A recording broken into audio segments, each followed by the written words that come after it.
Good afternoon, gumshoes. Welcome to the world building stream. How are y'all doing today?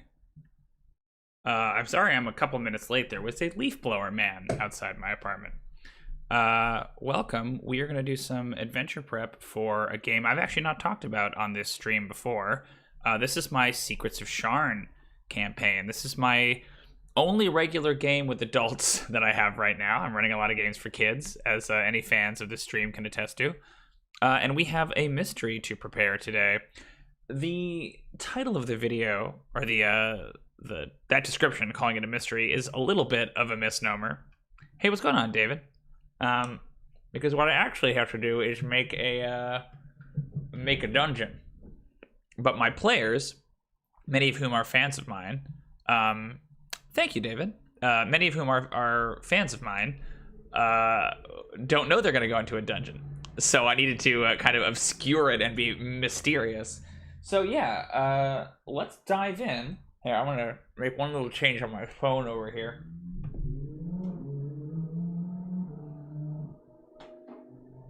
There we go.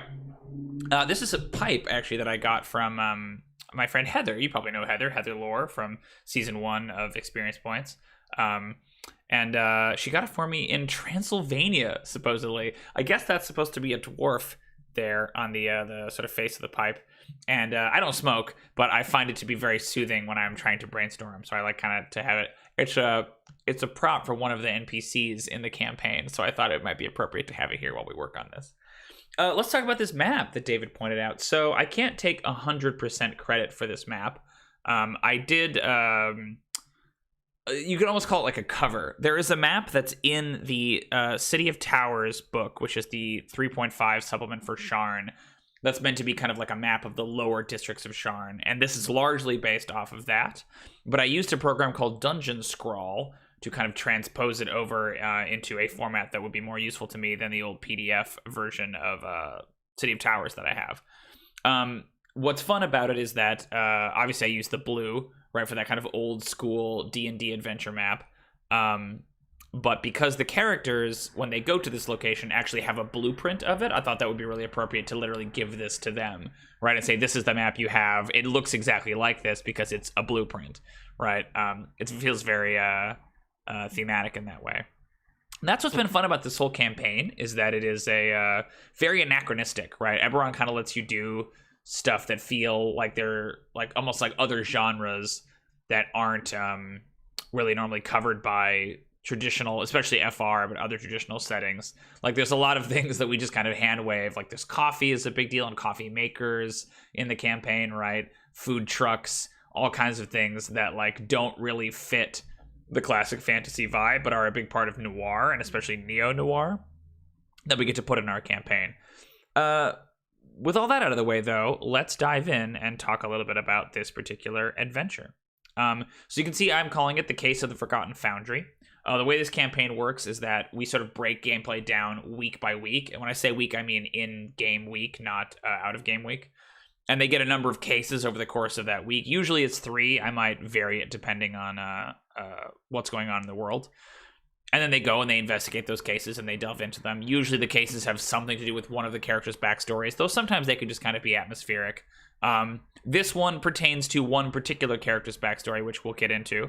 But yeah, the premise is basically that a civil engineer working for municipal works in the city of Sharn, which is this massive, very vertical city, kind of the Eberron equivalent of New York City, right? These incredibly tall towers supported by elemental magic, with all these different people and neighborhoods and districts, and this very cosmopolitan vibe. A municipal worker for the city comes to our heroes, who are private inquisitives, which is the term in Eberron for a detective, and wants to hire them to investigate this odd occurrence. Basically, there's been a factory that's gone missing. House Cannith is one of the dragon-marked houses and one of the big important movers and shakers of the setting, and they are the creators of the Warforged. Well, the Warforged were recently banned about 2 years ago at the Treaty of Thronehold, and so and the creation of them was outlawed. All the creation forges, the things that made the Warforged, were rounded up, but it seems as though one of them has gone missing. So the characters are basically tasked to delve down into the depths of Sharn's industrial district, known as the Cogs, and find out what happened. Literally, the whole factory has gone missing. Where it should be, it's not anymore, and the city kind of needs them to find it before word of this gets out. And people start talking about the fact that, like, maybe someone is mass-producing Warforged again. Right? Kind of a big deal. The big reveal, though, is that it's not quite what's happening. In fact, there's an even grander conspiracy. So one of my players is playing a goblin rogue, and she gave me this wonderful gift, the kind of gift that only a player character can give to a dungeon master, where she said that her character woke up one morning to discover that they had a prosthetic, like, robotic Warforged arm, and they don't know why, and they don't know where their arm went. And this is a wonderful gift because it lets me do all kinds of stuff with it. So I finally wanted to, after playing for a couple of months, to address this idea. And basically what the characters discovered down here is that House Tarkanan, the secret house, the 13th house, has basically opened up a facility designed to study and suppress another 13th house. Basically, the way the dragon-marked houses work is that they have these long lineages that bear these magical markings that grant people in that family extraordinary magical powers. So there's the mark of finding, and the mark of making, and the mark of warding, and things like that for all these different houses. Well, it turns out that there is actually a 13th house called the Mark of Animating. It doesn't have a name, but it's found only among goblins, so it sort of pertains to this character. And the idea is that House Tarkanan, who is an organization of people who have what are called aberrant dragon marks. So if you're born into a dragon marked house, you know, you're most likely to have marks of the particular type, but sometimes you can have what's called an aberrant mark. Think of it a lot like a mutant power, right? But if mutant powers were like dynastic. So everyone in this family has the same mark, but every once in a while you get someone who is born who does not, whose mark does something different. All of these people who have been kind of oppressed over the years have come together into this secret organization called House Tarkanan. It's meant to be like a little bit, you know, I think the right tone is kind of a brotherhood of evil mutants, right? Like, they are people with these dangerous powers who feel like they've been pushed out by society and might try to do something kind of extreme or radical. So what the characters discover, and make a long story short, is that House Tarkanan has discovered the existence of a 13th house, a 13th dragon mark, but it's only found among goblins. And since they don't want yet another house to rise, they are trying to control and suppress the arising of these dragon marks. So what they're doing is that they are capturing goblins, and they are basically amputating limbs, usually arms and legs, that have the mark on them, right? And then replacing them with Warforged arms, Warforged prosthesis. The thought here is that if they just if they kill the goblins and take the dragon marks, they can't really study them. The goblins still need to be alive. So this is what's happened to our rogue, right? She was abducted by House Tarkanan and had her arm removed, replaced with a Warforged arm, because she was beginning to manifest the dragon mark. And she has no memory of this. Her memories have been manipulated, and she wakes up back in her house with this Warforged arm, no idea how it happened. And so as the characters are exploring this dungeon, they're going to find evidence this has been done to dozens, if not hundreds, of goblins in Sharn, right? Which is going to kind of contrast nicely with some of the themes that I'm working with, this idea that the goblin people are kind of being kept down by not just their circumstances, but by sinister forces that don't want them to rise, right? So, long story short, what we need to design then is a dungeon, a like facility that House Cannith used to use, but now House Tarkanan uses to perform these kind of ghastly experiments. So I have this map here. This is the one I want to use. And I want to just kind of go through and brainstorm ideas for dungeon rooms and political things that can be happening inside the dungeon. We might not necessarily assign rooms yet, but we can start thinking of, like, this is the research wing, and this is the laboratory, and this is the factory floor, and that kind of stuff, right? Like, what sorts of rooms would we find in here? And then also, what have the new inhabitants of the dungeon done to kind of soup that up, if that makes sense. So last thing I'll get into before we actually dive in, I have my sort of dungeon factions here. We have the bugbear guards and thugs, the idea that they would have hired bugbears to kind of be security for this place. I like the notion that maybe a lot of the bugbears, maybe they were manifesting, probably not, but they would be souped up with like Warforged prosthetics as well, right? To make them tougher, stronger fighters. So we have one kind of faction of bugbear thugs who are mercenaries, don't really care about the cause, don't really understand the cause, probably are kept away from the sort of inner workings of the facility. And then I think House Tarkanan has 4 operatives that are here. Again, really think of these guys like the Brotherhood of Evil Mutants. Like I can kind of in my head map a lot of these characters to like X-Men bad guys. My thought is that they are wearing kind of uniforms similar to how X-Men would be set up, and their aberrant dragon marks are covered. I don't want it to be immediately obvious to the characters when they see these people that they have aberrant dragon marks, because it could just look like spellcasters, right? If they have these strange magical powers. So I think we have like a brute, kind of a la Sabretooth, right? Someone who is big and strong and obeys orders and doesn't really question the system. I think they're maybe in charge of the bugbear thugs. They're kind of like the head of security. I like the idea of like a firebrand character. I was thinking like Pyro. The notion here that maybe they were working in a different part of House Tarkanan and they got in trouble and they were basically sent down here as punishment. Like, hey, you're assigned to this facility in the basement of Sharn to keep you out of trouble. And they don't really have any duties because no one trusts them. They're kind of a firebrand. So they're just sort of like wandering around the facility looking to get into trouble, right? And then lastly, I have a pair of twins. These are the ones that are kind of in charge. I like the idea of we need to have one of these House Tarkanan mutants, for lack of a better term, have a sort of the memory powers that we need, right? So I imagine they basically can use modify memory as their but I think that they are kind of a silent enforcer to their twin, who I love the notion of someone high up in House Tarkanan who doesn't have a dragon mark. Right, they have no powers. They're not technically a mutant, but their twin is a mutant. Right, they're like genetically identical, but for some reason, one of them got a dragon mark and the other one didn't. But that means but it's like their power is their mind, right? Like they're the kind of mastermind behind the whole facility, but they themselves don't have the powers necessary their twin does. So kind of like a Nazi doctor sort of a vibe, like a cold, calculated persona.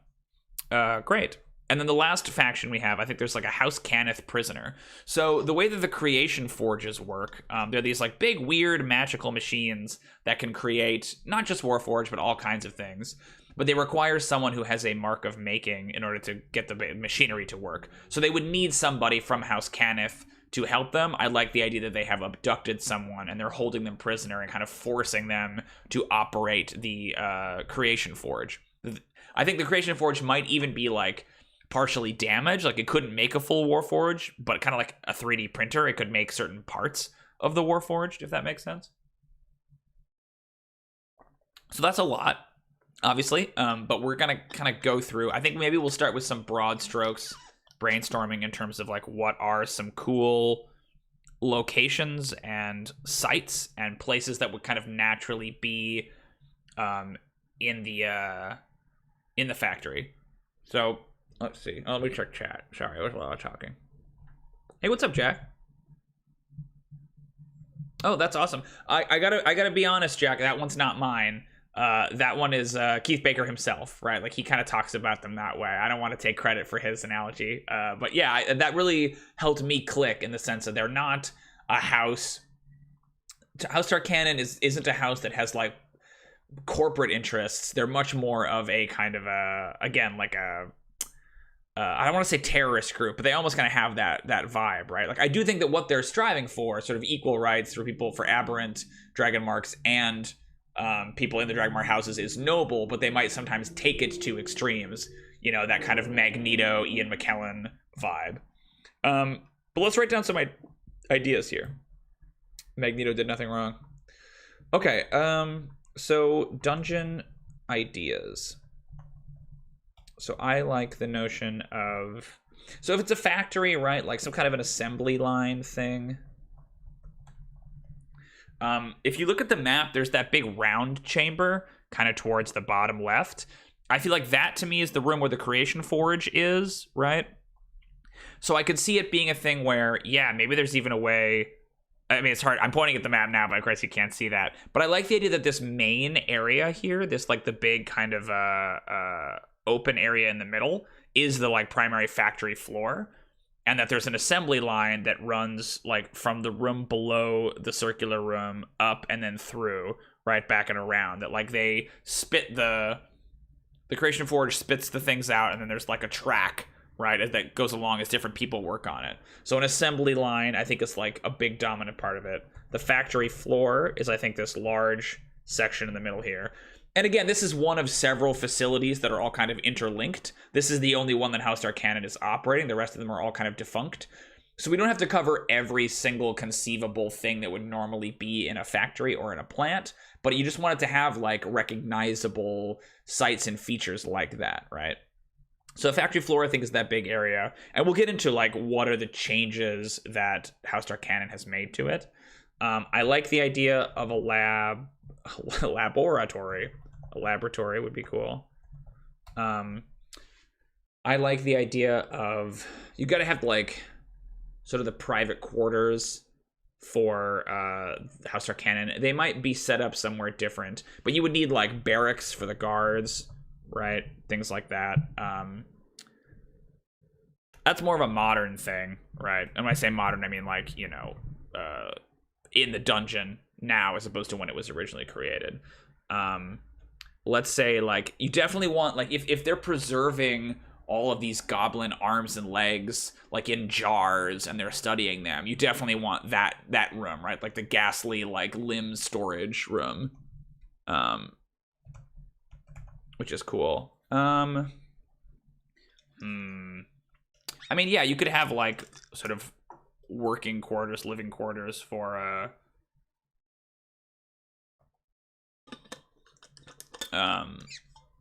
the House Arcanon people, living quarters.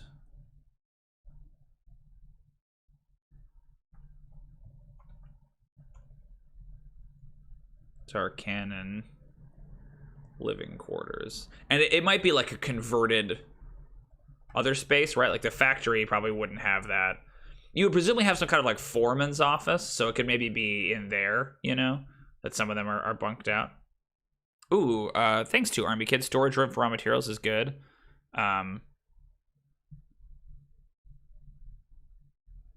Ooh, Jack Plant says, you had the idea of a 3D printer for Warforged parts, but what if it is a little bit darker than that? A damage creation forge could create Warforged that are like dull husks of people to be used for parts. Oh, man. Yeah, this is another spoiler. I didn't even make this point. If you're one of my players, get out of here. But I like the idea of a... let me write down storage room. Thank you to Army Kid. Storage room for raw materials. That's good. Yeah, that's interesting. So one of the other themes I'm playing with is this, like, where do Warforged souls come from? Right? Like, how does... If a Warforged has a soul, where is its origin? I liked the idea that there was maybe some kind of a Cannith conspiracy, because I think originally in lore they get a lot of the foundational technology for how to make Warforged from Zendrik, which is the like the giant continent, you know, to the south, and like the giants had golems that the House Cannith kind of plundered some of their knowledge, and they don't fully understand the technology they do have, right? Like there are elements of it that they don't get. So I was toying with the notion of like, if the last war is producing all of this death, you know, that they would maybe be harnessing the souls of these people, like pulling them out of, I think Dolor is the Eberron equivalent of like purgatory. So I kind of like that idea, that it's like people's souls are being pulled from purgatory and then being bound into the Warforged. But this notion of like dull husks of people, I worry that's a little dark. But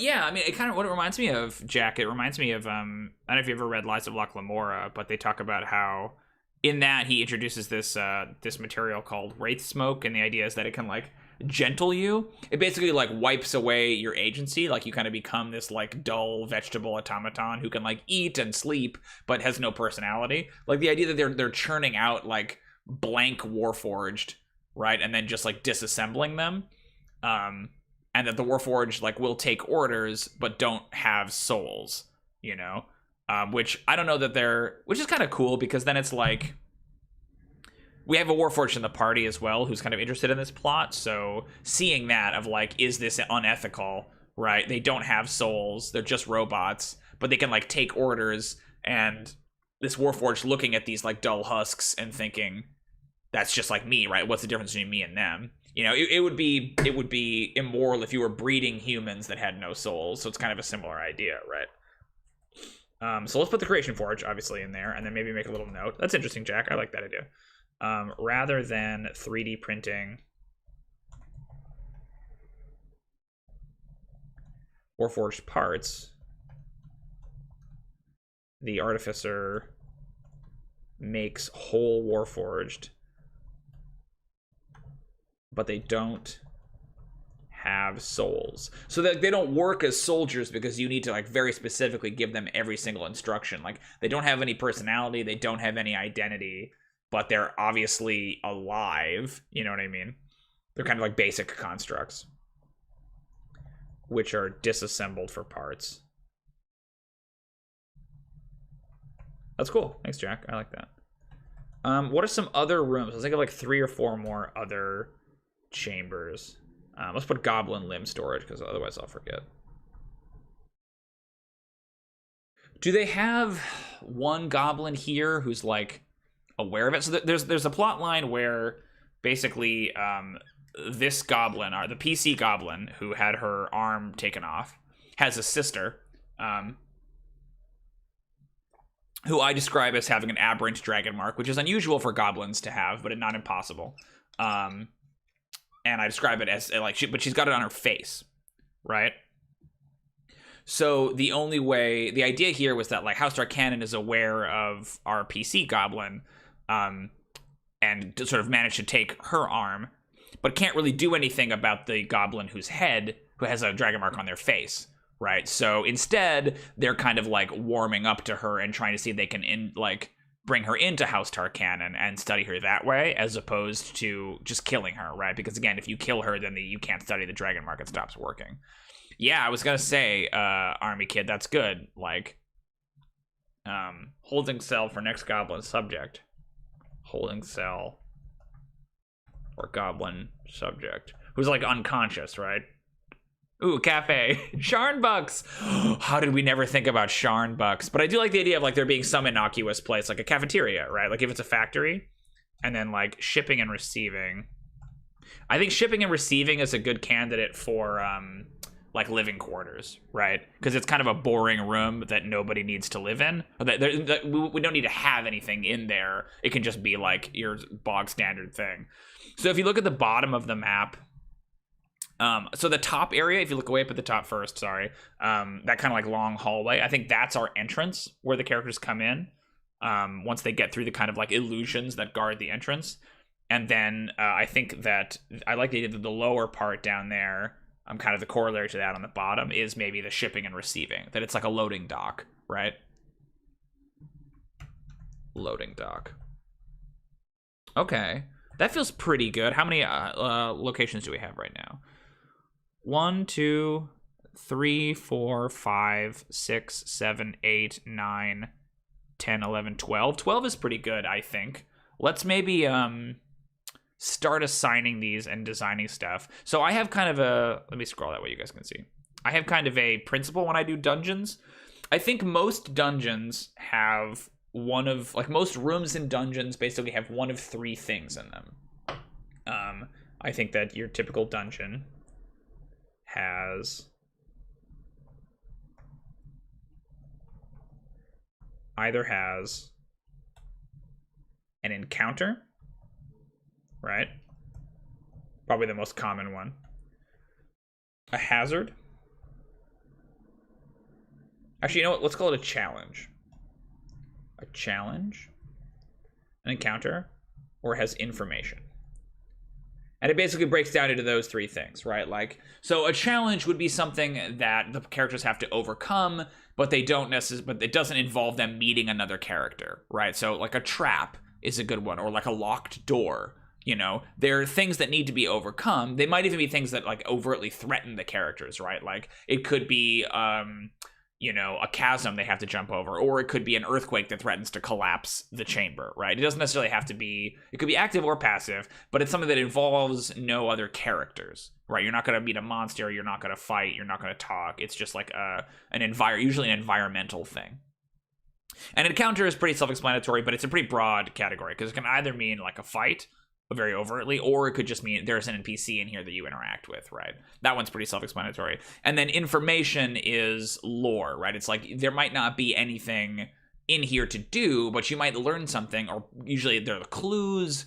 It could be as obvious as something like, you know, a journal or an audio log or whatever, but it could also just be like hints about this room. You can hear people talking on the other side of that door. It's information about where other people are in the dungeon. So I usually like to go through each chamber and kind of break it down that way and say, like, what's in this room. Sometimes it's multiple things. You know, you can have a room, especially a larger chamber that checks multiple boxes. But I think most dungeon interactions can be kind of boiled down into those three, and I like to try to vary them up. You don't want to string too many encounters together or too many challenges unless you're going with something kind of thematic. So they're going to come through here on the factory floor up here in the top. So let's talk maybe about that area. The factory floor is so big, I'm almost tempted to like break that up into different areas, right? Like call one of it like 1A and one of it 1B and 1C and 1D, right? Like they're different kind of neighborhoods of the dungeon, whereas the rest of it's like it's one big central area and then all these like little offshoots. So let's talk about the factory floor. We're gonna call that 1. Oops. We'll go 1 and then factory floor. So let's just brainstorm some ideas here of like what could we find there. When the characters come through the front door, they have basically one of two options. So the front door is disguised to look like, you know, just like regular stone wall. We are deep in the industrial district of Sharn, and the House Darkanan has gone to great lengths to like cover up the fact that this factory exists at all. So they have to get through a lock. They have to find this like basically invisible lock, and then they can either pick it or they can try to force the door, but it's particularly hard to do. But if they force their way in, then it sets off an alarm throughout the entire factory. So everyone is alerted to their presence, right? They can, however, defeat some of the guards that are kind of stationed outside the factory. And one of those guards is carrying a key that, if used, will open the door without triggering it. So there's basically like a binary state here. Either the alarm is tripped or the alarm is not tripped when they first come in. And I think will obviously change the nature. This is one of those dungeons that's an occupied location, so you know, as they move through, where they end up and where they visit and in what order they do things will have a sort of hopefully an organic effect on, you know, what's happening. So the factory floor, I think for the most part is not functional anymore, right? Because they aren't trying to manufacture huge numbers of Warforged. This is a lot more boutique, where they will find a goblin who has the mark, they will kidnap them and then bring them here, right? It's not like they have a huge demand. So I don't think that the machinery of the factory floor is actually working. The factory floor is basically, you know, defunct. And I think that's cooler too. It's more atmospheric that you come in and like the main area, I think like the lights are off, you know? Non-functional.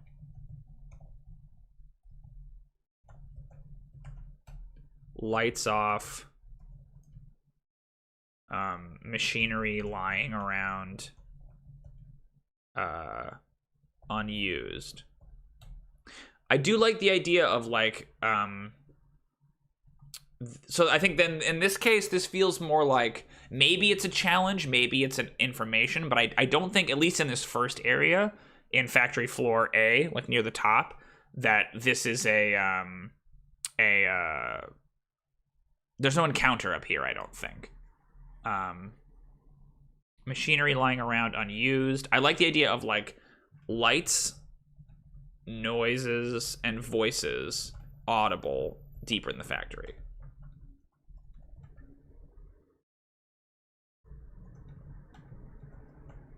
Yeah, So you kind of get that sense, it draws you in a little bit, right? If they do manage to sneak in, then they have the opportunity here to stealth through this area. So maybe there's a challenge that, like, to successfully move through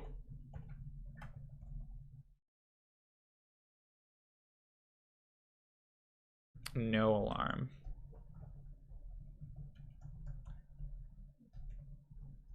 And this is only if they're trying to be stealthy, but I like the idea that there's kind of a conditional challenge here to stealthily move through the factory, considering like all the crap that's on the ground. Right, I can see there being a lot of like loose Warforged parts. You can do some cool spooky stuff with, like, you know, they're seeing the like half chassis of Warforged like hanging on racks and stuff, you know, like this kind of scary droid factory feeling. How many traps will set off the alarm if they get past the door? That's a good question. I don't know that there would be a lot of traps inside the factory itself. I could see there being one or two, but if it is like a functioning facility, right, traps are just going to get in their way. I like the idea of traps. Maybe there could be one or two in here, but if they have to if guards have to move in and out because they have an exterior patrol, there would at least need to be like a route by which these guards could move in and out, you know? But it's a good question. Let's think about those traps. All the crap on the ground. Yeah. And then information, no alarm.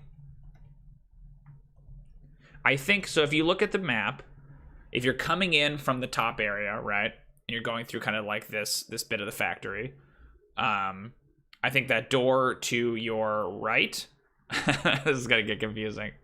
Well, let's do this. The door on the right side of the map, like that opening, I think that is maybe the guard barracks.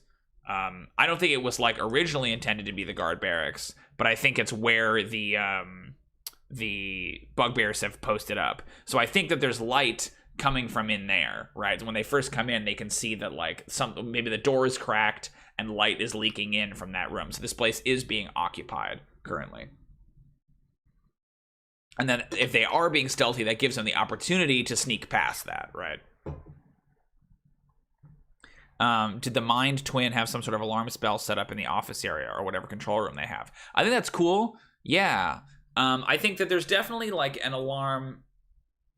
Yeah, I could even see there being like a cool mind trap, right? That like somebody who, you know, it's maybe even like key to them. Like if one of the two of them, someone who's not one of the two twins tries to open it, like mind blank happens or whatever, right? Like that could be cool. Well, yeah, if you guys have ideas for traps or encounters, just shout them out and I will put them on here on the document. That's awesome. So mind trap.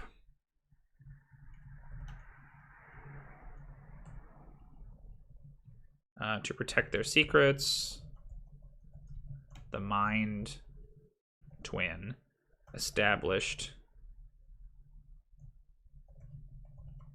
a psychic trap on a particular door, casting mind blank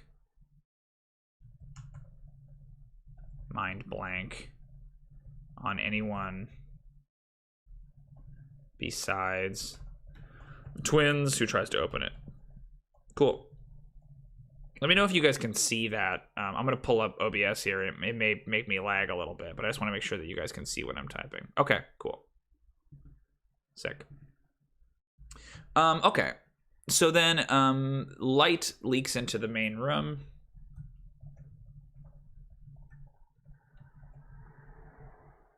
Through a cracked door. To the, I mean, technically it would be to the character's left. All right, so I'll put that to the left. Okay, cool. But I kind of think this first area is sort of devoid, right? But if they do trip the alarm when they come through, then bugbears kind of come pouring out of the barracks, right? Bugbears come pouring out of two barracks. Out of barracks to confront them. Yeah, cool. With the alarm is a warforged husk head that shouts if it doesn't get a sign, recognize the person's coming through. I think that's cool. I think it's... Yeah, I would love to do something with the wreckage. It does feel like a double blind. Which, I mean, isn't bad necessarily. Because they've already come through an alarm, right? So if there's like another alarm, you could do it. It feels a little... What if it's like, yeah, a sentry? Because I don't want it to just be like, oops, you didn't come through. But I like the idea of it like scanning, right, back and forth. Like a keen eye could see that there's like a warforged head that's like mounted on a swivel, and it's going back and forth, right, and like scanning the area. They could still hide from it, right? I just don't want it to be like, you know, you broke in and then you aren't one of the people who's supposed to be here, so F you, right? Like, but I like that. I think that's cool. Are you saying that, yeah, like in addition? Cool. Challenge. Alarm. A warforged husk head that scans back and forth. And what I like about that too, Army Kid, is that it gives them the first taste of these like weird deactivated warforged. You know what I mean? That's really interesting. A warforged husk head that scans back and forth, searching for intruders.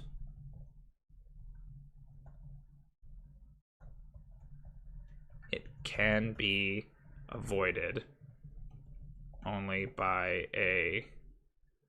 I think Mind Twin is actually not particularly paranoid. You know?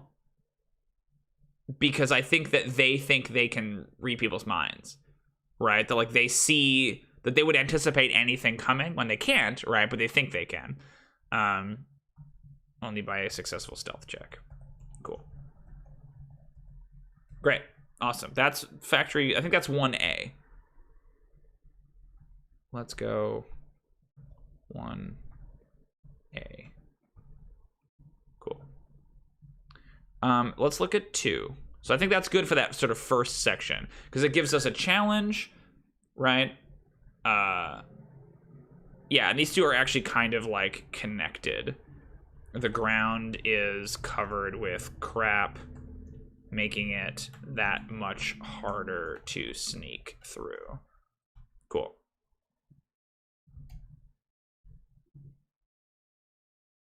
So we'll come back to that. I want to go over here to 2. Yeah, right. Arrogant. Very arrogant. I always love to give my villains big, obvious weaknesses. I think that makes them more fun. It lets you, because it also lets you then make them really powerful if they have a huge drawback, right? Rather than saying, they're like, no, they're actually perfect and they never make any mistakes. Like, I really like giving villains big, glaring personality flaws that can be kind of exploited, right? One has a mark, one does not. Do you think the other would make up for it with magic or another variety? Forge cleric. They could, but I kind of like the idea that they don't at all. Like, it's entirely mental, right? Like, they might be like a good inventor, but I feel like I like the idea that they're a scientist. They're not a magician, you know? Like, I think it's cooler if they have no powers at all. They're just a civilian. And they could easily be killed. Like, the thing that's scary about them isn't their capability in combat. It's their brain. Right, and like the terrible things that they've done. It's a good question though, Jack. I do think that they're like a I don't know about an inventor, I guess. I'm trying to think like the right term for it. But yeah, I don't think that they're magically inclined. I think that they're that's one thing I've had a lot of characters in the game. One of the big NPCs is like an arcane scholar, but they're not a spellcaster, right? They just like study the concept of magic in the way that like, you know, a physicist would. Okay, let's talk about these barracks. So what do we think these barracks were originally? I don't know very much about factories. What were they originally? I think it's maybe like Because if you look at the design of that room there on the far side, it sort of looks like a big area and then like a little area. So it kind of looks like that little area would be like an office, you know, and the big area is like a waiting room. So I kind of wonder if it's like some sort of a public facing thing, right? It's like the foreman's office is right up there in the front. So if people come to like inspect the factory, right? Like if Kenneth, it's like where all the paperwork would be, you know. Yeah. What was here originally? I like the idea that it's like a foreman's office. Foreman's office. And waiting room. A public facing chamber. Ooh, what if there's like I'm getting like doctor's waiting room vibes. Like what if there are like pro Caniff propaganda posters on the walls, right? Peeling now. You know, I'm imagining those like motivator posters, right? But it's like Warforged and stuff in them. That's cool. There's like old magazines. Everything's all dusty.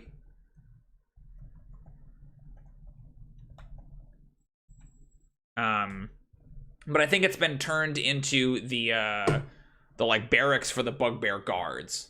Yeah, and then maybe that office back there is the like headquarters or the living quarters for the brute, right? The head of security. That's cool. It seems like David has some factory knowledge here.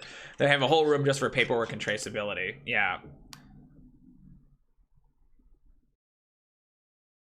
Yeah, I think we can put an archive somewhere. I don't know. I like this being public facing, but I definitely think that there's room in here to put like maybe that kind of the corresponding chambers on the far left could be the like the archive room, like that big square 4x4 one could be an archive. That feels cool. Currently the barracks for the bugbears. Not sure how many would be there. I think the twins do. I think everybody lives on site because they don't want to be seen coming and going. You know, I think it's easier for the bugbears because we're right below a district called Mallion's Gate, which is kind of like the goblin ghetto, right in Sharn. So I think the bugbears can kind of come and go without being seen, but I think like these House Tarkanan people would be noticeable. So I think everybody lives on site. Yeah. And they have things delivered to them. Maybe this is a sentimental item underneath one of the bunks. They could find an NPC later on in the adventure who's looking for it. That's cool. Yeah, I want to make the bugbears not feel like dumb monsters, right? Like these are hired goons. So, you know, they don't necessarily have to be super complex characters, but I do want them to feel like real people. Yeah, some kind of a trinket or something. What if it's a trinket that they took from the goblin prisoner, right? Currently bugbear barracks. So that would be information. I guess there's also treasure. That's the other kind of thing. But I'm gonna sort of group that under information. Hidden in the personal effects of one of the bugbears is a small trinket.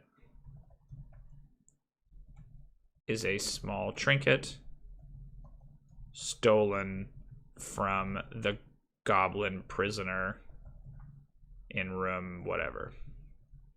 In room number. So like it was a waiting room, right? And I like the idea that they were couches.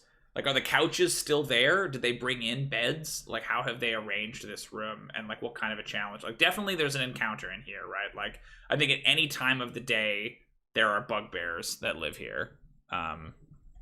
Encounter. Bugbear guards. Bugbear goons. Some number of them, I think, like unless they've been called out, right? Like, but that would have to be like by the actions of the PCs. Anytime they come in here, there's a good chance that the Bugbear goons are in. Oh, you know what I should do? This would be a lot of work, but I should make one of those tables. I'll be right back. I'm gonna get my Tomb of Annihilation. They have a really cool thing in one of the Yuan-Ti dungeons. I'll be right back.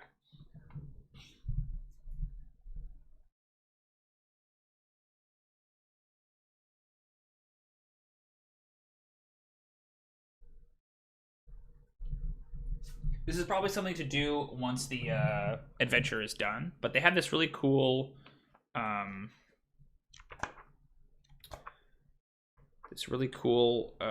table. So it's called the Fane of the Night Serpent, which I always thought was cool. I think the Yuan-Ti and Tomb of Annihilation are cooler than the Sararak. In fact, when I ran it, I just got rid of Sararak entirely and just had the Yuan-Ti be the bad guys.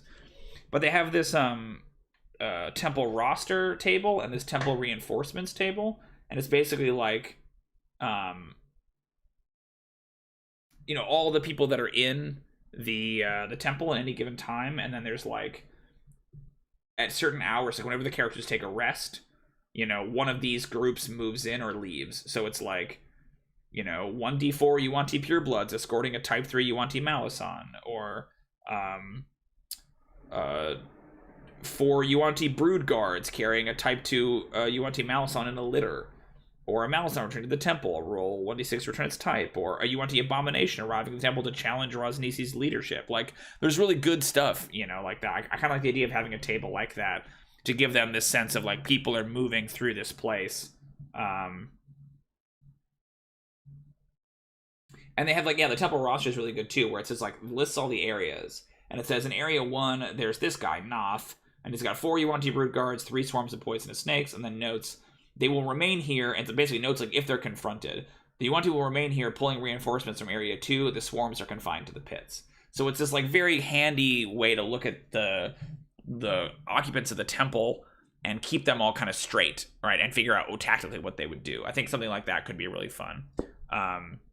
We have a question for 2 Army Kid. Asks, how many goons are there? I don't know, because I don't know what is a reasonable number for my players to fight. I think I'm planning on using the Bugbear Chief stats. I have a group of 5 5th level characters. So I'll have to look at Kobold Fight Club. I don't think it's too many. My instinct is that it's like somewhere in the range of like 6 to 8. It's enough to like handle the facility, but they're not really like doing a lot day to day, plus you have these 3 Tarkanan people who I think are pretty powerful in and of themselves. So I think it's somewhere in the 6 to 8 range. And I think that like probably there are only a few of them on site at any given 6 to 80, 30 to 50. I still have 6 to 80, 6 to 8. Probably, the most you would ever have on site would be like 6, right? I think they probably have 8 they can call in if they need to. But the problem is with that is that like I think 2 Bugbear Chiefs are CR3, and against a group of 5 5th level PCs, that's an easy encounter. So even if they were to face all 6, that might not be enough of a fight. So I might have to fix it, but yeah. I like the idea that they have only couches. That there's something kind of like it adds a little bit of extra flavor there, right? The bugbears sleep on couches, or if it's not actually like when I say barracks, maybe it's not actually where they sleep, because the bugbears I think could come and go pretty easily. I think it's like where they hang out. It's like a bugbear lounge. You know what I mean? Bugbears, there's usually 1 or 2 of them sleeping on the couch, right? But it's much more of like a break room vibe. There's like a game table and a coffee maker, and they chill in here, right? Yeah, I like the idea of it being like a break room. But it was originally meant to be like a lobby for people coming to the factory to like talk to the foreman. So we're gonna call this Bugbear Lounge instead of barracks. Yeah, cool. And then 2B is Brute's office. So let's talk about this Brute. So the idea here again is it's a very X-Men, like Sabretooth is my touchstone. I'm gonna roll a die to see if I can get a gender. Oh, I wish I had my Sharn demographics table because I could roll to see the species as well, the ancestry. I got male. Okay, so they're male. I might risk it and just pop that open. It may cause the stream to get a little bit laggy, so I apologize if it does that. But I'm just going to pop open that document and roll to see. I got a 33, which means I think it's a human, but we will check. So what kind of power do they have? If they're sort of like the muscle, right? What does their dragon mark allow them to do? Right, Sabretooth like has just kind of like monster powers, right? It's like sharp teeth and sharp claws. So you could do something like that, right? You could have it be very overtly a Sabretooth reference. But like with a dragon mark, like you may make them a shifter, but with a dragon mark, it's like a thing that you briefly get. It's not like a passive thing, right? It wouldn't like sort of beast power doesn't really work. Let me see what I get with a 33. Yeah, it's a human. 34 is a dwarf. I think let's do a dwarf because a dwarf is more interesting. And also because I love dwarves. So they're a male dwarf.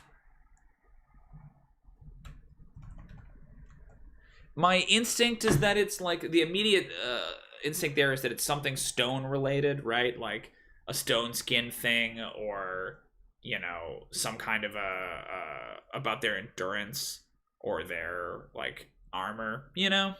But that feels a little on the nose. Like the point of an aberrant dragon mark is that it doesn't have anything to do with who they are. It's just kind of like a random thing that happens, and that it can kind of shape who they are, but it doesn't necessarily have to be you know, an elf wouldn't necessarily have like plant powers. Oh, that's kind of cool, Jack. That has a very Durgar kind of a thing, but yeah, like a mark of, you know, growth is interesting.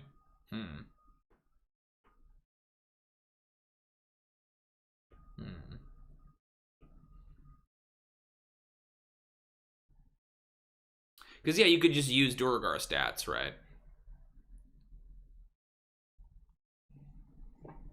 Okay, I'm not opposed to that. I actually think the size change could be cool. They go from like medium to large size.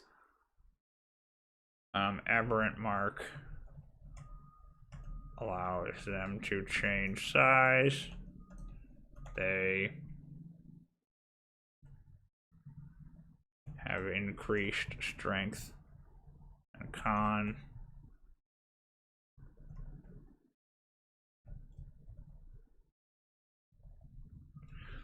I think that's cool too because like you might look at them and think, oh, it's a Durgar, because they're gonna be like hooded and cloaked or masked or something, right? They're gonna have like kind of like cool House Tarkanan-y uniforms. So you'll see a dwarf that grows in size and you'll assume, oh, it's a Durgar. But then when you actually look at them, like, no, it's just a dwarf with like a weird aberrant mark.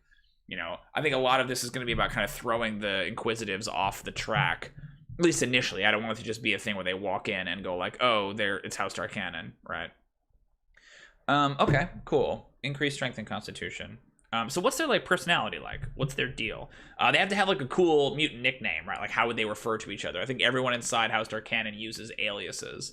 If they are about growing, right? Like what's like a synonym for Hulk? You know, I mean, you could just call them Brute. That feels a little, you know, on the nose. They supervise the bugbears. How do they feel about this assignment? Does he like to be here? I think if you have the Firebrand character who does not want to be there, it kind of makes sense to have this character be sort of like a loyalist, right? And especially like a dwarf, you know, they're kind of like bound to their oath. Almost kind of like paladin energy, right? Like I think they're sort of dour and grim and humorless. Sort of like a Klingon, right? Like they take their oath to Tarkanan.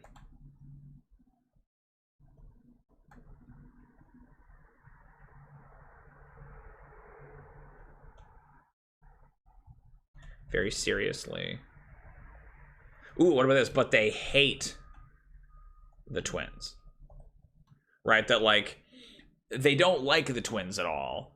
But they swore that they would do this, right? And they're kind of like a dwarf of their word. You know, Crusher and stuff like that is kind of cheap. I'm trying to think of like a cool X-Men name for someone who gets really big. Hulk, Brute, Wrecker, Ruin. I don't mind Ruin.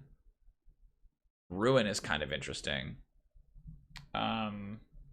Yeah. Wrecker. Ruin. I think it's gonna be a little stronger. That's okay. We'll come back to it. So this is the dwarf's office.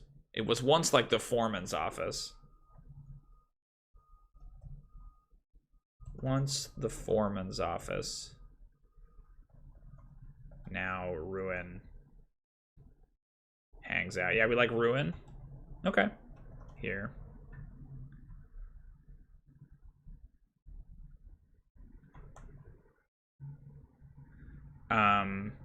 I think there's like a chance that he's here. It's like a 30% chance. I guess the question is like, where else would he be, right, if he's not in here? Let's think of like a little subplot for Ruin. Ruin doesn't like the twins. He finds them to be creepy, maybe. He finds them to be unpleasant.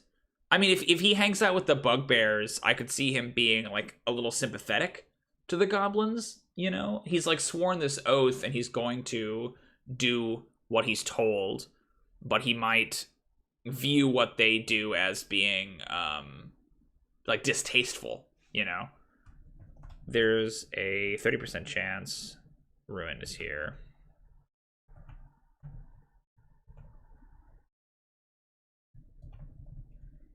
Ruin is here.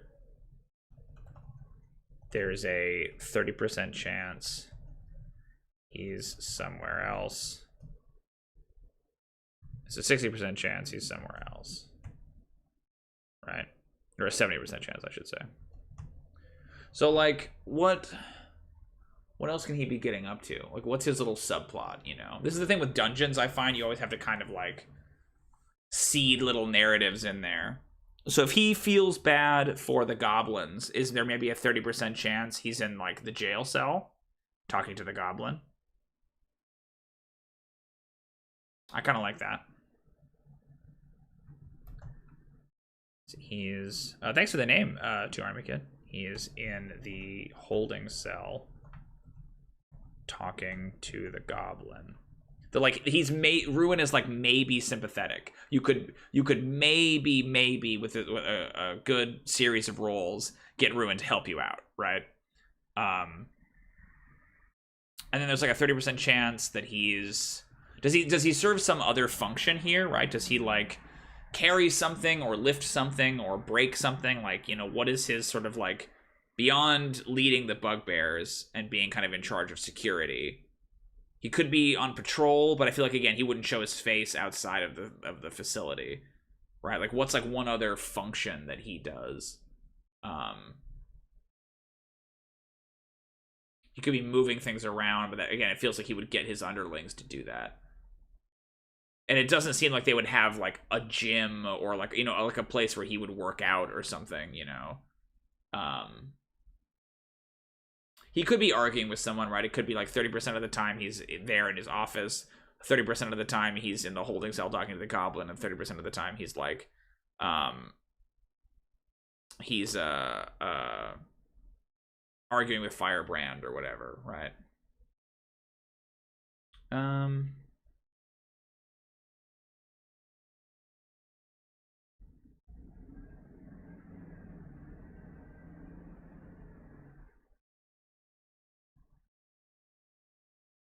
Yeah, it's tricky because like any of the like grunt stuff, I think he would farm out to his underlings. Ugh, that's pretty yucky, Jack. Some goblins don't positively react to the prosthesis, the prosthetics. But again, I feel like that would be something that the bugbears would do, right? Like he would delegate that stuff. Especially because like he shouldn't be leaving the I think they would argue because Firebrand doesn't want to be here. I'm leaning more and more into just Firebrand as his name. We'll have to come up with something else. But Firebrand is like a troublemaker, right? Firebrand thinks this is stupid and doesn't want to be here, and I could see the two of them butting heads, right? Like, I don't think House Tarkanan, again, in that kind of like Brotherhood of Evil Mutants thing, right? Like, I don't think that they all get along very well. I think that's kind of like a consistent theme. There's a 30% chance that he's arguing with... I think he avoids the twins because he finds them distasteful, right? That he's arguing with Firebrand. I think there is also Firebrand in room number. So that's something we'll have to come up with, right? Like, what is their beef? Ruin's office. Ruin's quarters. I think there's also probably some information here.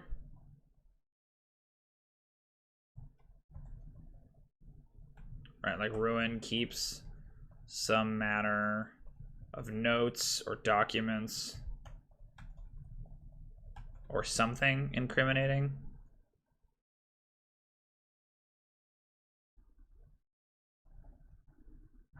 Although maybe he wouldn't, right? Maybe the point is that he's smart enough not to. I'm not sure. But I want them to, like, if they fight their way through the bugbears, they should have some reward for getting back here, right? And they should have some reward for being smart enough to go to his office when he's not there. So it could just be, like, a magic item. Like, it could just be loot, right? List of goblins have been forced. I mean, ooh, is Ruin in charge of kidnapping them? I kind of like that. Yeah. So there's like a roster. Yeah, and then like they can see, although maybe that would be in the archives. This might be in the Cannith archives. I think the archives are the Cannith archives. So they wouldn't be Tarkanan's archives. Yeah, I think it's like a shit list. He's in charge of kidnapping.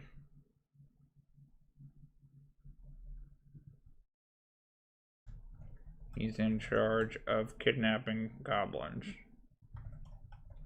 Kidnapping goblins. That manifests the mark.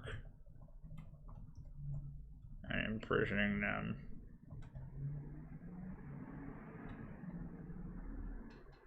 Yeah, that's where the other two bugbears probably are, right? They're probably over at the jail cell guarding that goblin.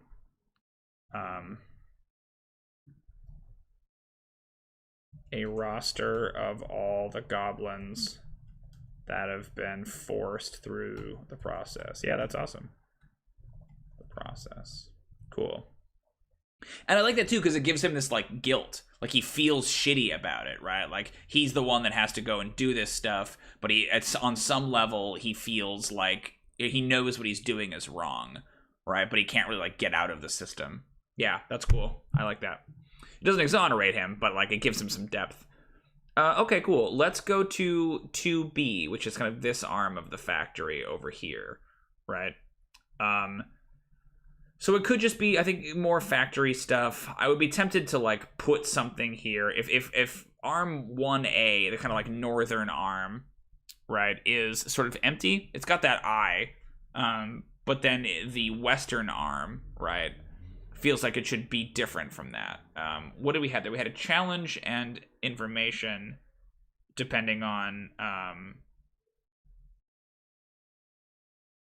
I mean, yeah, the first one can actually have all three, depending. But I feel like because of the nature of the alarm going off, anywhere could have, an encounter, depending. So let's think about it. I'm gonna roll and see what we get for that area. Roll 1d3. And we get An encounter. Okay, so there's somebody over here. I mean, it might be too early to jump right into Firebrand. I kind of liked the idea that Firebrand was a little deeper in. Yeah, I kind of think Firebrand's in sort of like the main well here. You know, 1C. It's like big main body down here. So I don't think it's Firebrand. I don't think it's a goblin.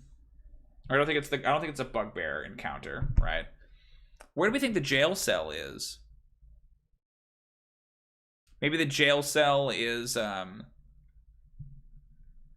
like that top left room, that small one. That's the holding cell. And then the archive and stuff like that. Yeah. And that little room in front there is kind of the guard room. Yeah, I could see that. Let's maybe skip the factory floor bit for now, and let's go right to those rooms. So I think that's 3. 3A is the guard room, then. 3A guard room. 3B is, 3B is holding cell. And then I think 3C is like Cannith archive. Cannith archive. Cool. So what do we think that 3A and B originally were? Could be like a supply closet.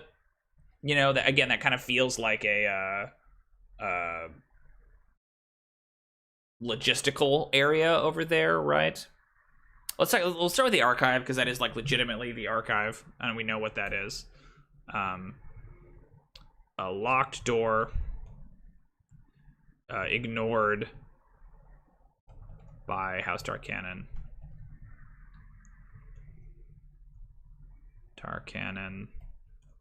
Rooms and rooms full of dusty files and paperwork. Not rooms, boxes and boxes. Rooms and rooms, boxes and boxes. A full history of all the Warforged and weapons this foundry produced, and then information. So basically, this is a big spoiler for my campaign, but you guys aren't playing in it, so it's fine. It feels weird just to say these things out loud. Like, if any of my players came into this stream, they would be very spoiled. But basically, the morning, such as it happened in my campaign, was essentially a big conspiracy between all 12 of the Dragon-marked houses. That they all knew about it, and they all, like, they didn't plan the morning. That was a byproduct of, like, a big experiment they were trying. Sort of like a Fukushima power plant disaster in Sire. But all 12, like, the 12, which is the organization that, you know, is kind of like the Illuminati, like the leaders of all 12 of the Dragon-marked houses were aware of this thing. And they have all basically sworn each other to secrecy. So all the Dragon-marked houses are keeping mum about the morning. So that's kind of a background theme in the campaign. It may come up, it may not. It's influenced a couple of plot lines, but it's not something that any of the characters are, like, deeply invested in figuring out. But I like the idea that maybe here there's, like, some clue or some hint about that, right? Like, there's some reference to a secret project or whatever. Like, I think that's kind of cool. Reference to secret Cannith project. Codename whatever. The Fukushima power plant that destroyed Sire. You know, the morning has always kind of been like a nuclear analogy, like a nuclear analog. So that's sort of the thing that occurred to me. Honestly, it's one of those things where, like, several of my characters, some of my players had, like, had the morning factor in as, like, a big important thing, and they wanted to try to solve it. They've kind of since cooled on that, but I actually don't really like trying to answer that question. I think the morning is much more interesting if you don't ever explore why it happened. You know, you can explore the effects of it, definitely, but the minute you answer that question, I think it kind of takes some of the mystery away. It's I think one of the smartest coolest things about Eberron is that it doesn't answer that question. And I think any attempt to answer it sort of sucks the air out of the room. Okay. So the guard room has 2 bugbears in it.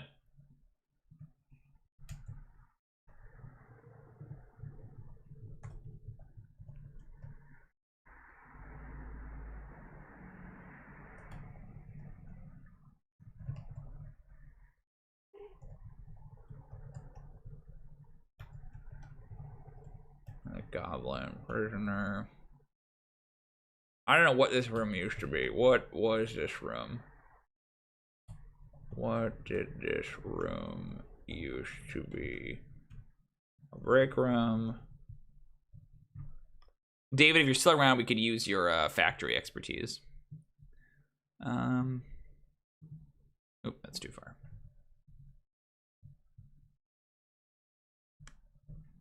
Because I like the idea of the closet, or the holding cell being like a closet. That it's not like a room that was ever intended to hold anybody, right? Like,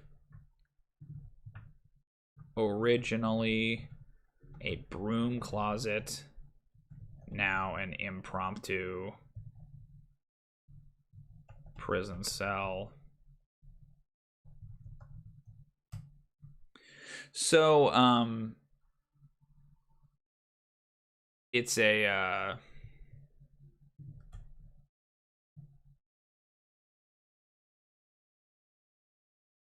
who's this goblin? I don't think it's anyone that our goblin knows, right? It's not like their family. Female goblin. Prisoner is a female goblin with a dragon mark on a non-vital part of their body. Non-vital part of their body. They don't know what they're doing here, but they still have their memory of getting swiped. Getting swiped. It could be that they're like missing pieces of their memory, right? Yeah, maybe that's more interesting. That the mind twin has been in here a few times and is like slowly working on them. It's not like it's it's not like it's a one and done, right? That like I think if they're both kind of like experimenters, that the mind twin would be kind of playing with the memories of their victims, right? They don't know what they're doing here. They don't know how they got here. They don't know how they got here, but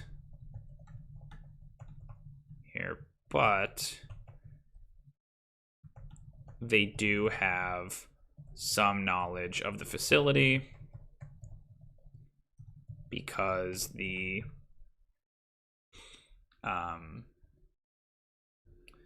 mind twin frequently requests them, summons them for experimentation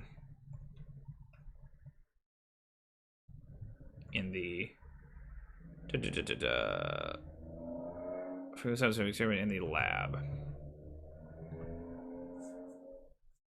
I kind of think they're like a normal run-of-the-mill baker. I think they're just like a regular person that lives in the city. That's my instinct. You could maybe make them be more useful to them, but I kind of like the idea they're just like a regular person. Cool.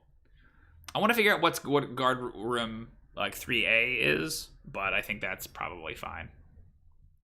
Okay. So let's go back to the factory floor and try to figure that out. What's another thing they can encounter out there? Maybe they have like... Yeah, is it something with these like sort of null warforged? You know, like they're working on something or they're doing something out there, right? Yeah, I agree. It is more interesting than them being like a PC.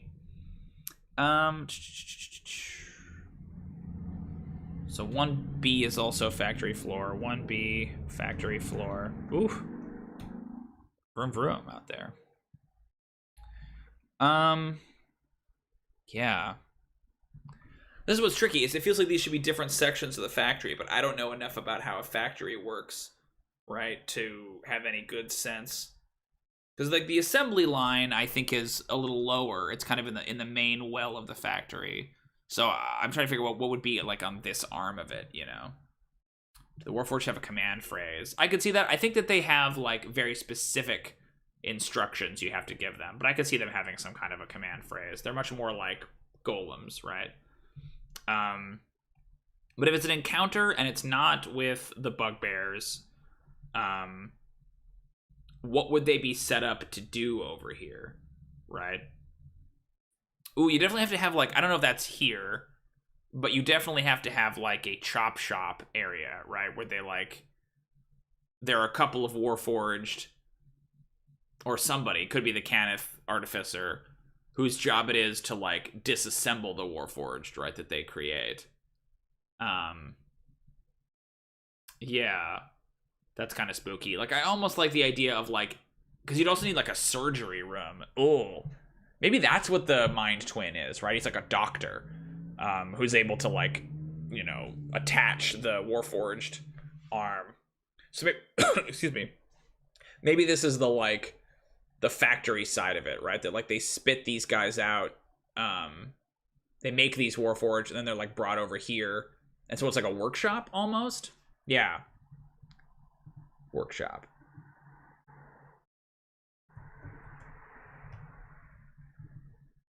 Yeah, exactly. That's the question. Where do the prostheses get attached? I think there's probably like, there's a lab, but there's got to be like an operating theater, right? Like I think that the that's definitely a room somewhere, but I think that's deeper in. I think that the like kind of inner sanctum stuff, I don't want it right out here kind of in the front.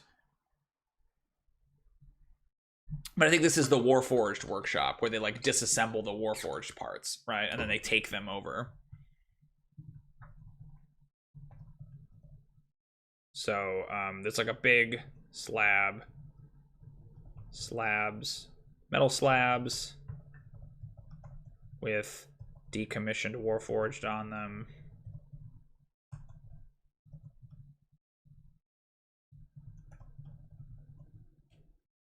I wonder if there's like a that there's like a Doctor Warforged, right? Or like an Artificer Warforged, Doctor Warforged, Warforged Mechanic, maybe, who disassembles the newly made from the Creation Forge.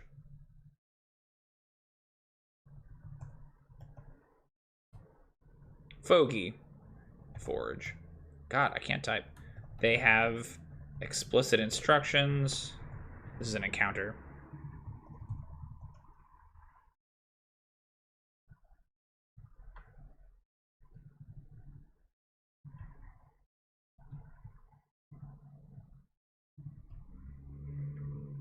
Instructions. I mean, the other option is that they could like decommission themselves, right? Like that's kind of spooky. Rather than having like one whose job it is, right? Like they come over here and then they like take themselves apart.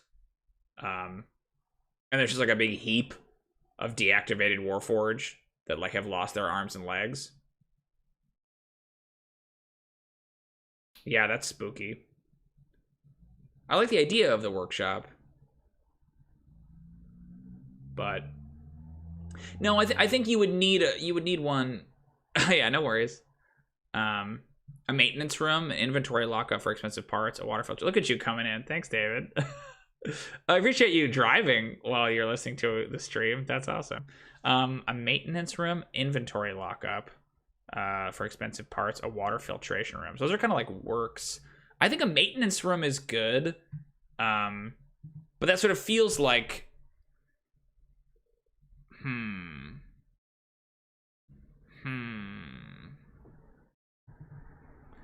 to put out toxic heavy metals. I don't know how tight Eberron environmental protections are. Yeah, that's fair. I don't think that this is the, like, I guess they would have like an actual forge and a furnace and stuff. That makes sense. I think deconstructing themselves is spookier, but I feel like that wouldn't work as well because they would have to, like, if they're taking their legs apart, right? Like, so yeah, what if they make them, right, in the Creation Forge in the round chamber, and then send them north into the kind of like western arm of the factory, and there's like a little like workshop there, and they deconstruct themselves, right? Like they unscrew their arms and legs and like hang them up on like a rack overhead, right? So like their arms come off and they hang them, and their legs come off and they hang them up there, and then they like, but then they're just like stuck, right? They're just torsos. I guess they could have like their thighs or whatever, and they could like walk on their like thighs over. But I guess if depending on where the dragon mark would be, right? Dave was going nuts with all the different rooms. That's awesome. Yeah, that's the question, right? Like, if you take one arm off, how do you take the other arm off? That's what I mean about, like, maybe you need a character that does it for them, you know? Because, like, you can't take, like, you can take one arm off, but then you can't take the other one off, right? You could take both of your legs off, theoretically, but you couldn't take off both arms. Yeah, exactly. It's spookier that they deconstruct themselves, but I don't know if it really makes any sense. I think they might need, like, a doctor to do it. Right, like and I like that it is a Warforged, that they like made a Warforged whose job it is to deconstruct the other Warforged. I think that's cool. I love the idea of them deconstructing themselves. No, I think it's doctor. I think it's like a mechanic. So they send the new Warforged up through those doors, right, to that doorway. They come over into the workshop. And the Warforged, like, mechanic puts them in a chair, disassembles them, takes them all apart, and then throws them on the, like, there's like a big heat. Oh, maybe there's an incinerator. Oh, God, what if this room down here is an incinerator? Yeah, that's pretty spooky. Okay. Who disassembles an innovative Warforged from the Creation Forge. Once made, the Warforged walk north into the factory, where the mechanic disassembles them. Them removing arms and legs. Arms and legs. Then they take the torso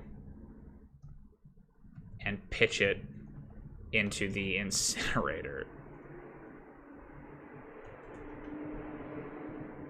Oh, that's horrible. No. And it's like looking at them, right? Like, they're soulless. They don't have souls. But, like, again, what is sentience? And that's like a big theme with the Warforged character, that they're a warlock. And they don't know this, but they have a living spell basically inside them, that they were in Sire when the morning happened, and they were basically possessed by a living spell, and that's sort of their patron. It's giving them their magical powers. But the living spell is the spell Detect Thoughts, and so it is all about identity and thoughts and sentience, right? And so it's kind of trying to discover who it is and determine, like, am I a person? Am I not a person? Who am I? Right? Like classic Android stuff. So to see then these Warforged, like, incinerating each other, and the question of, like, do they have sentience? Do they have a soul or not? Right? Like, is this horrifying thing? Yeah, I love that. That's great. Spooky. Better than a grinder or a compactor, like in Junkyards. Yeah. David's got this, dropping this deep lore on us. Okay, cool. I think that's good.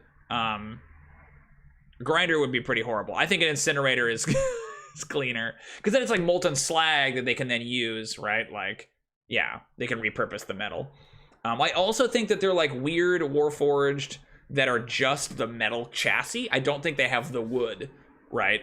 I think it's just the terrible wood chassis, because I think the way we've described the goblin's arm is that it's just the metal parts. So I think that these are just kind of like the frames of Warforged, and that kind of makes them a little bit different, right? Okay, cool. Yeah, that's the encounter. And I think what I like about this encounter is that, like, the NPC can't be interacted with.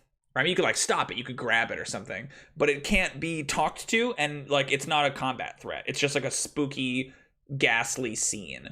When there isn't a Warforged to operate on, it's just standing there inert. Maybe it's like sitting in a chair, right? And then when the Warforged comes in, it stands up and goes over and like takes them apart. Yeah, it's just like a spooky, terrible scene. Great. So then 4 is the incinerator. Great, we're doing well so far. Incinerator. Incinerator. A really hot place.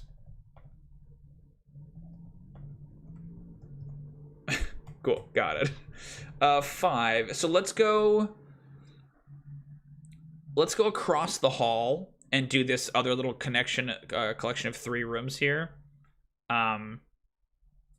I could see that being the laboratory. I could also see that just kind of being like a generic set of rooms. What else do we have that we haven't done yet? Ooh, the goblin limb storage is cool. I kind of want that to be that like J-shaped room in the far back corner. I kind of prefer that because I think it's further. It's like that's kind of the big horrible realization. So I think that 3 collection of rooms there, where it's like the operating theater, and then that other middle room, and then the big J room in the far right corner. I think that's the goblin limb storage. And I think the one above that is maybe the living quarters for the twins. And I think the one above that's the operating theater. So maybe this one over here then, 5 is like the cafeteria for the workers. Yeah. I don't know what they're doing in there now, but I could see that. So let's say that's the cafeteria. And then you'd have to have like kitchens and stuff, right? Like where they would make the food, and then maybe food storage. So what's something else we can put back in here? I mean, we could have Firebrand be poking around in there, potentially, but cafeteria / 5A is the cafeteria.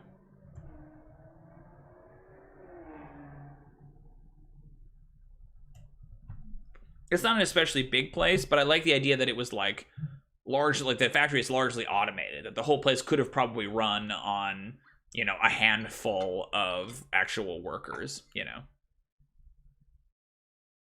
that kind of magic automation. So 5A is the cafeteria, 5B would be the kitchens, and then 5C is storage. And I think you can probably get like other kinds of storage in there too. Like obviously like pantry stuff makes the most sense. I don't know what's in the cafeteria. I kind of want to have like a random monster or like something a little like kind of a palate cleanser in there, you know. I got 2, which I think is another encounter. But we've had a lot of encounters.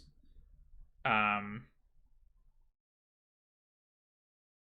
like the idea of like a random monster, you know, not something that is like super tied here, that like maybe they don't go in the cafeteria for this reason, that there's like something has crept in there and they just kind of keep the door sealed, like the idea of like a sign on the door that's like do not open, right, and that there's a monster in there. So like an ooze occurs to me, right, or some other creature.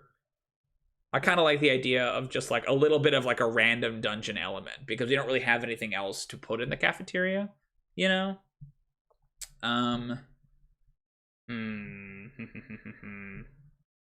What should it be? I like the idea of an ooze. I kind of want to know like why is it there, like beyond it just like leaking through from above. I mean, that could be it, right? It could just be that there's like a, because you have to remember too that we're like at the base of one of the towers of Sharn, and like, you know, these are huge skyscrapers that are like miles high. So like the notion of just like magical runoff coming down here, yeah, like industrial waste. Ooh, a gelatinous cube kind of makes sense. But I think if it was a gelatinous cube, right, then it would be like the garbage it'd be like the compactor, right? It'd be like the place that you drop stuff. I like that idea. I think let's like save it. The floating pots and pans in it. I like the idea of a cube being like the place that I guess we have an incinerator, but I like the idea of like a hatch that opens up and there's a cube in it and it just eats, you know, whatever gets thrown into it, right? That there's like I mean, I guess that could have just been the garbage disposal and it just got too big, or it got like, because I was thinking the notion of like magical runoff being interesting, that like we're in this industrial district and this place has basically been condemned, you know, and so there's like no safety precaution that like if it's located by all these factories that eventually you would just get like a black, like I'm thinking like a black pudding, right? Like something a little bit more obviously toxic waste. But it also makes sense to me that they would have a gelatinous cube as like a garbage disposal. Is kind of funny, right? They would just like drop stuff into it. I kind of think I'm gonna do the black pudding, but I'm tempted by this gelatinous cube. Do you like combine them somehow? A gelatinous pudding? I like the industrial runoff, so I think it's a black pudding. I love the cube idea though. That's cool.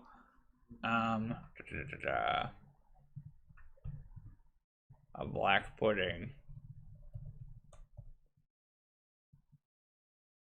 Let's see, locked with a sign that reads,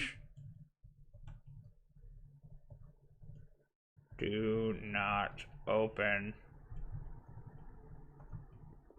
Ooh, what if it has one of those, like, they got this out of the janitor closet, but it's got one of those little stands, floor wet stands, and like caution, like they're not cones, but like what the Eberron equivalent of like a traffic cone, right? Like they tried to like barricade off, like do not go in here, right? The lair of a black pudding, and like I think the point is that the whole place is like flooded with industrial runoff. You know, there's that, like, it's not just, yes, there is a black pudding in there, but because it's 3 rooms, it's like, you know, one of the rooms has the goop all over the floor we have to navigate. One of the rooms has like green slime dripping from the ceiling. You know, it's like this whole kind of area has been gated off. I would love there to be like something back here that is like worth delving into. You know, is there like a secret exit or something like that, right? Like a way out? Oh yeah, there's got to be like a dumbwaiter or like a garbage chute that they could escape out if they need to. Flooded with industrial runoff.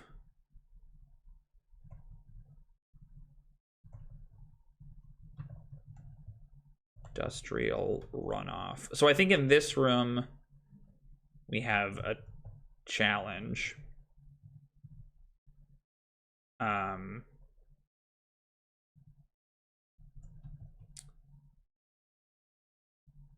Goopy magical acid drips from the ceiling.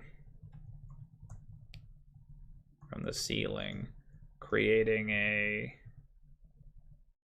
functioning like green slime, right? Functioning like green slime.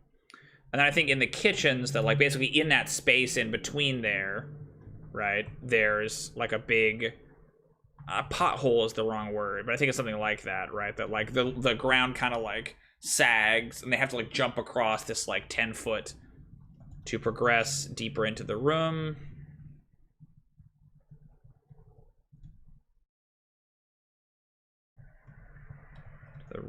The characters must leap across a 10-foot pit of sizzling acid. And then there's information. There's like an escape hatch. Once a garbage disposal that the characters can use to flee.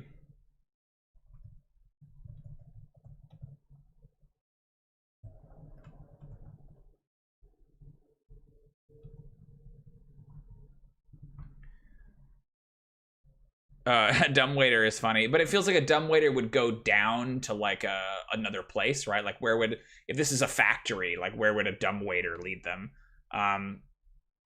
Yeah, I think it would be free of the ooze because I think that the stuff is coming from above. So if it's a chute, I think it goes down. It might be kind of sticky, but like I think that they could use it safely. It's funny because we did have a dumbwaiter in the campaign a little bit ago, so like I was tempted to put a dumbwaiter in there. Yeah, maybe it's better to do a dumbwaiter because like it'll be a nice callback joke. Yeah, let's do a dumbwaiter. A dumbwaiter that teleports the characters away. And then yeah, it kind of explains why it's not been contaminated by the ooze. And then the layer of a black ooze encounter.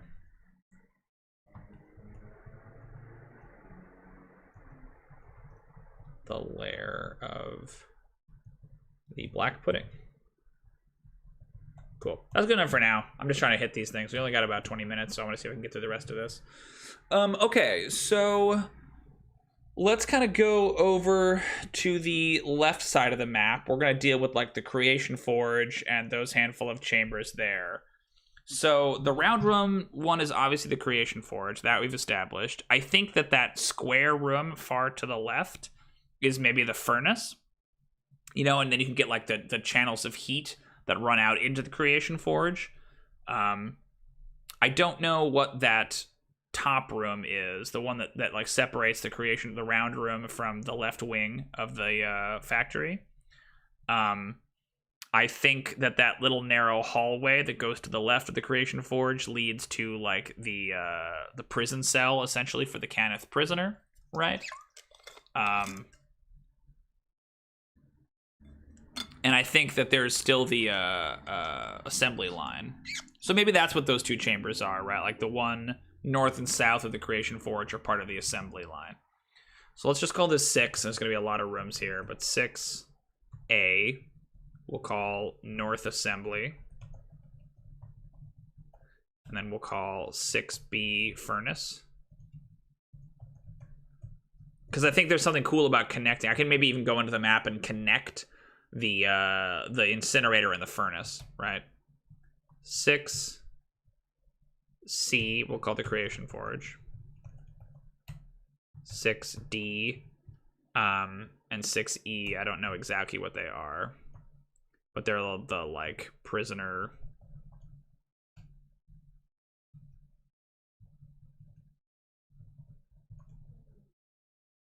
rooms. One of them is obviously the quarters. I think that maybe middle one is like a study where they work on their designs. And then 6F is a south assembly. Okay. So North Assembly has the track that runs through it. Has like the conveyor belt that runs through the center of the room. So yeah, the Creation Forge basically makes the Warforged and then sends it north along the track, and they get off of the conveyor belt in this room and then walk through the door, right? As opposed to going around and getting like fitted. Normally, I think, yeah, they would go through, and then this middle area of the factory is where they would like carve the thing on their forehead and like put the like bolt them onto like a wooden frame and stuff like that. You know, that's cool. Center off the room, great. Normally, the conveyor belt would carry them onto the factory floor.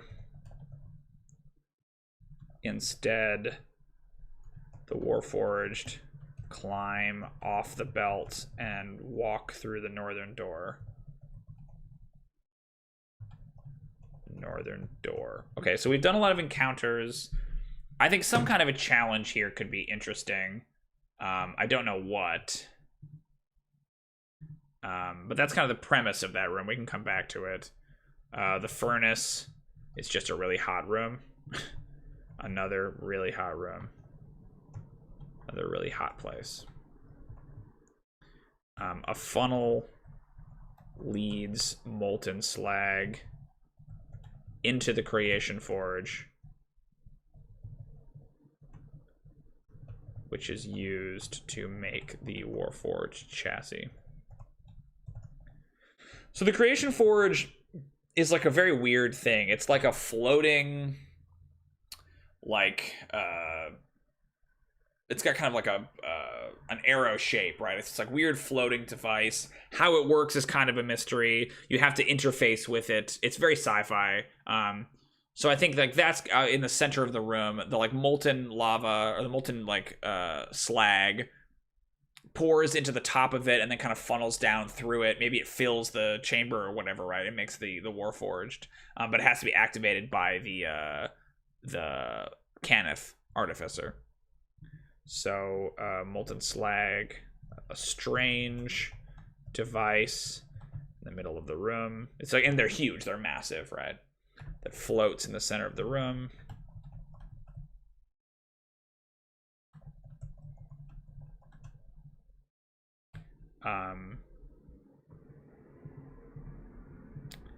Molten slag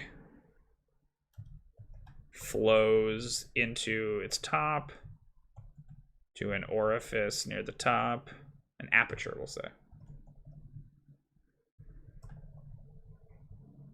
Aperture then creates the Warforged through unknown magical means.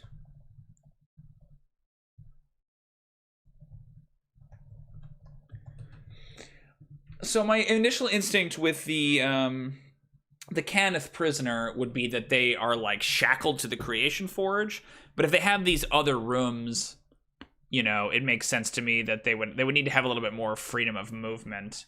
What if they're like shackled to like a rail that runs along the ceiling, so they could walk along the rail, right? But they can't leave it. I think that's kind of cool. Ooh, yeah, that's a good call, Army Kid. Yes. Let's go back to the archive.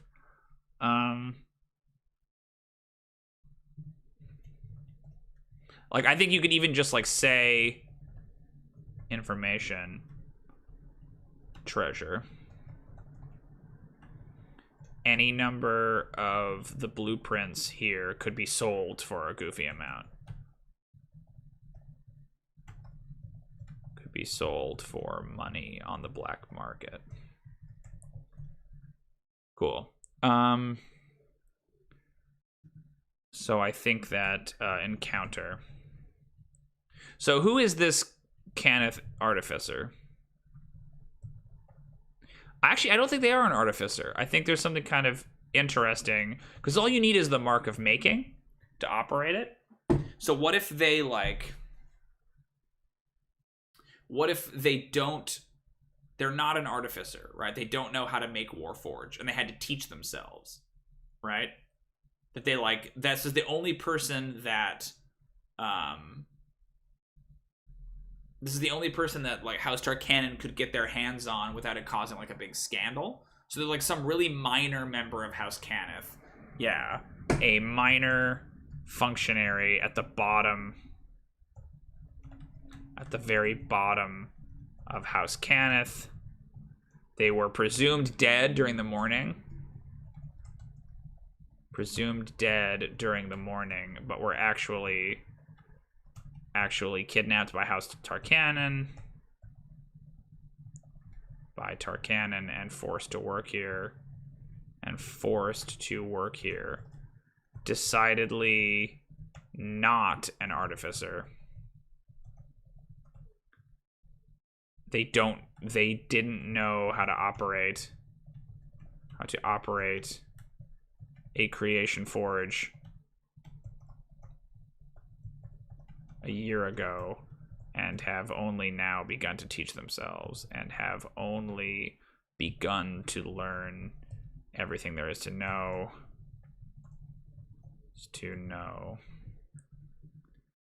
Challenge should be find a way to get the artificer to help you make an item. Yeah, that could be cool. Because then that would explain like what this room is. It's like this study, right, with all the like plans and manuals and stuff. Yeah, that's cool. So then this is like prisoner study. Oh yeah, they're shackled to a rail that runs along the ceiling between rooms 6C, 6D, and 6E. Yeah, that's cool. So this is prisoner study. Prisoner quarters. So they definitely have to be like working on making an escape. Like they definitely have to be like secret plans that they're working on in here, right? Like once a storage room, still a storage room actually,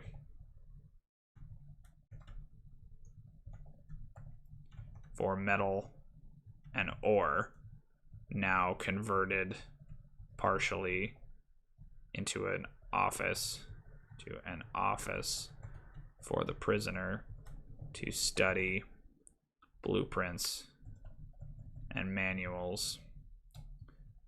Crates arranged, crates and barrels arranged to make a weird little office, an impromptu office, paperwork and manuals, and paperwork and diagrams and manuals spread around.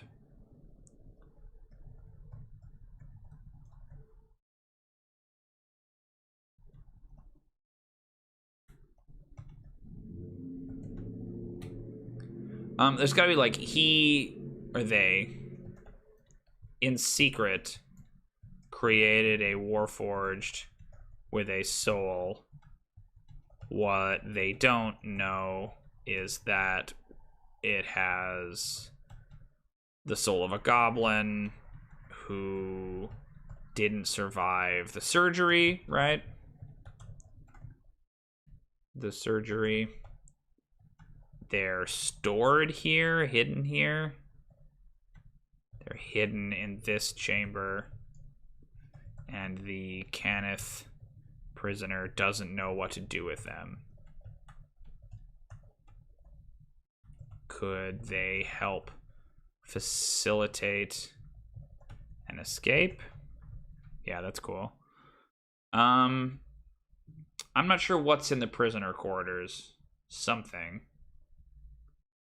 But we'll get to that. I only have 10 minutes, so I think I want to try to hustle along here and get the rest of these rooms kind of plotted out.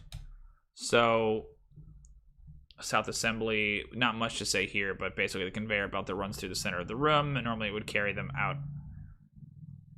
It would carry, like, ore. Yeah. Normally it would carry ore from the loading dock into the creation forge. Oh, it would have to carry it into the forge, right? Into the furnace.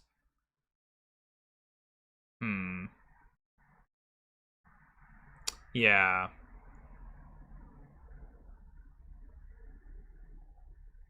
Right, like it would have to go in and then come back out once it's like heated up. Yeah. Well, I'm not going to worry too much about the logistics of it, but yeah. Now it's...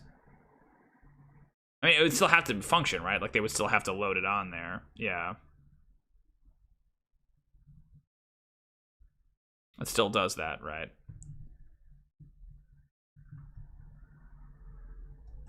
Carries ore from the loading dock into the furnace. Okay. And then we have... So I just want to really quick go through the rest of these rooms. So we have like one... we've got at least 2 more sections of the factory. So we've got... That's the Warforged Workshop. We've got 1C, which is like the assembly line that would like put together a Warforged.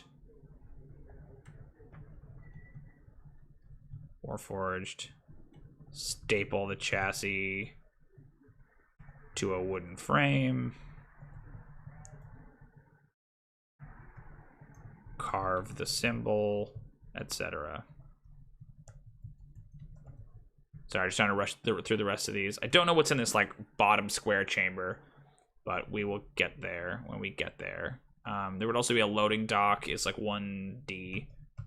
1D is the loading dock.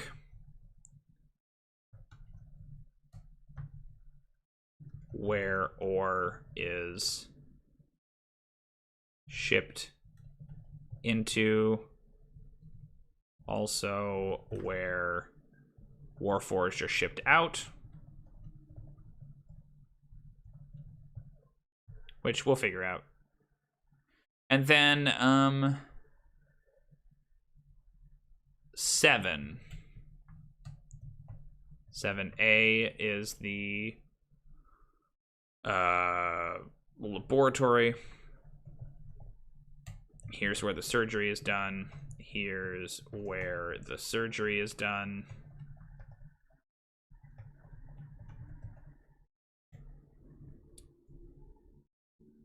The door to this chamber is mind trapped.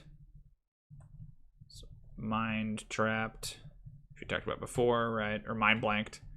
7B, sorry, just trying to rush through here, is twins' living quarters. That's where they live. I don't know what else there is to say about that. I'll think of something cool. And then, like, this is goblin limb storage. Limb storage. A creepy chamber with many ghastly limbs. Ghastly limbs preserved in jars. Darla, who's our goblin, can find her own arm there among the collection. Okay. Sorry to rush through those last couple. I just wanted to make sure that I got everything written down. So there's definitely a lot to do, a lot of details to put in here, but we did kind of all of the brainstorming, which I think is cool. Yeah, sweet. I feel like there's some good faction stuff. We have to figure out Firebrand's thing, and we have to figure out the twins a little bit. But I think with that, I might call it there, because it's almost already 4 o'clock. That's cool. Normally these streams are only about like 90 minutes, but this was a good one. We got a lot done. Awesome. So I will probably punch those things in and polish them up for my players. I won't need this for a while. We're not playing again until not this coming Sunday, but the Sunday after. And I actually don't think this is the next plot they're going to get to. But the sooner that I get this done, the sooner I can just kind of like set it aside. Especially with the dungeon. That's what's nice, is you don't really have to worry about it. Awesome. Okay, so that was the stream, everybody. Thanks so much for coming. That was the case of the Forgotten Foundry. There's a little bit more work to do, obviously, but I will fill you guys in as soon as we run it to see how well it went. If you enjoyed this content, thank you everyone for coming out and hanging out. It's nice to have some good, lively conversation in the chat, and a lot of great suggestions. Like about, I would say 40 to 50% of this dungeon is you guys, right, and your ideas. That's awesome. But if you enjoy my content, you can follow me on Twitter. Most of you probably do. But if you don't, I am at XP Web Series on Twitter and Instagram. And we post a lot of content. Right now we're doing a lot of monsters. It's kind of the thing I'm doing on my Patreon, which you can also follow me on, patreon.com/XP Web Series. $1 a month gets you access to all of the monsters that I make, which right now I think is like 12, 13 some monsters, and that's just going to keep going up and up and up every day because I make a new monster every day. You can also just subscribe to us here on YouTube if you like the YouTube content that I make. I stream about twice a week here, and I also stream about twice a week over on my Twitch page, which is twitch.tv/XPWebSeries. I'll probably be back next Tuesday with more adventure prep, though I'm not sure what I'll be working on, but I will talk to you all then. Thank you so much for coming, and happy adventuring.